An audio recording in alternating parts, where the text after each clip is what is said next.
Sejarah pengumpulan Al-Quran tahun 633 Masehi. Assalamualaikum warahmatullahi wabarakatuh. Sahabat cahaya ilahi yang dirahmati Allah Subhanahu wa Ta'ala. Sebelum kita ke kisahnya, sudahkah kalian mensubscribe channel ini untuk memotivasi kami dalam melakukan kebaikan? Tanpa panjang lebar, langsung saja kita ke kisahnya. Di masa pemerintahan Khalifatur Rasul Abu Bakar As-Siddiq radhiyallahu an, terjadi perang Yamamah yang mengakibatkan banyak sekali para quro, atau para hufaz atau yang bisa kita sebut penghafal Al-Quran terbunuh. Akibat peristiwa tersebut, Umar bin Khattab merasa khawatir akan hilangnya sebagian besar ayat-ayat Al-Quran akibat wafatnya para hufaz.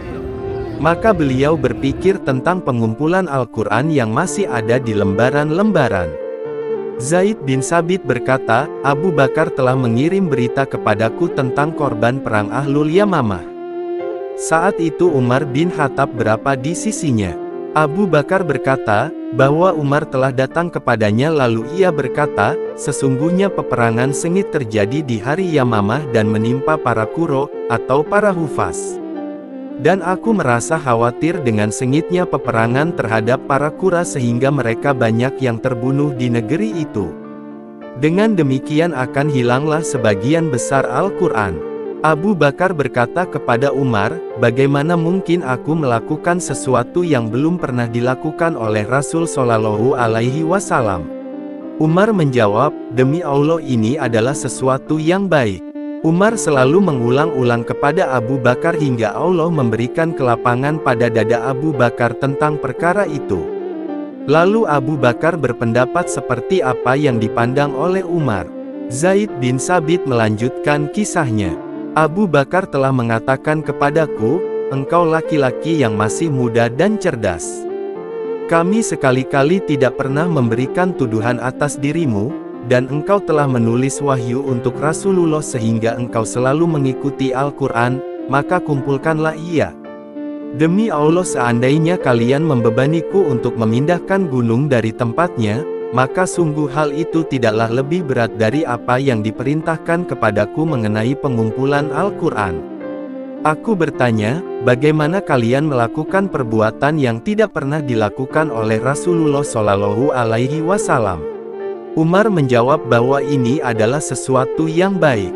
Umar selalu mengulang-ulang perkataannya sampai Allah memberikan kelapangan pada dadaku seperti yang telah diberikannya kepada Umar dan Abu Bakar radhiyallahu an. Maka aku mulai menyusun Al-Quran dan mengumpulkannya dari pelepah kurma, tulang-tulang, dari batu-batu tipis, serta dari hafalan para sahabat, hingga aku dapatkan akhir surat At-Taubah pada diri Huzaimah Al-Ansari yang tidak aku temukan dari yang lainnya, yaitu ayat Laqad ja'akum rasulun min anfusikum azizun alaihi ma anitum harisyun alaikum bil mukminina raufur rahim. Artinya, sesungguhnya telah datang kepadamu seorang rasul dari kaummu sendiri, berat terasa olehnya penderitaanmu, sangat menginginkan keimanan dan keselamatan bagimu, amat belas kasihan lagi penyayang terhadap orang-orang mukmin.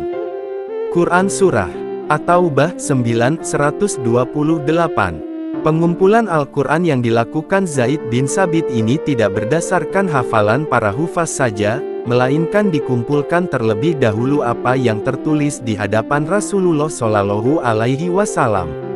Lembaran-lembaran Al-Quran tersebut tidak diterima, kecuali setelah disaksikan dan dipaparkan di depan dua orang saksi yang menyaksikan bahwa lembaran ini merupakan lembaran yang ditulis di hadapan Rasulullah Shallallahu Alaihi Wasallam.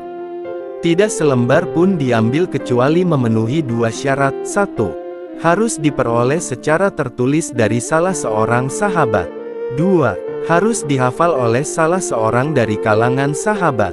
Saking telitinya, hingga pengambilan akhir surat At-Taubah sempat terhenti karena tidak bisa dihadirkannya dua orang saksi yang menyaksikan bahwa akhir surat At-Taubah TSB ditulis di hadapan Rasulullah Shallallahu Alaihi Wasallam, kecuali kesaksian Huzaimah saja.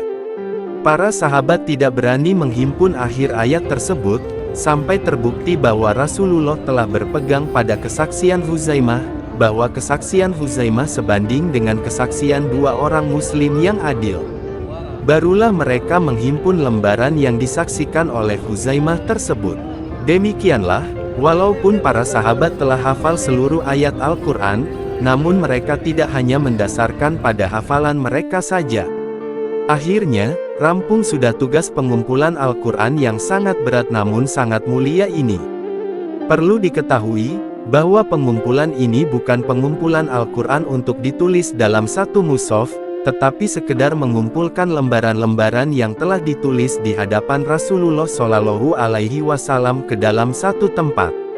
Lembaran-lembaran Al-Quran ini tetap terjaga bersama Abu Bakar selama hidupnya. Kemudian berada pada Umar bin Al-Khattab selama hidupnya. Kemudian bersama Ummul Mupetik terbalik Ninin Hafsah binti Umar radhiyallahu an sesuai wasiat Umar. Wallahu a'lam bishawab.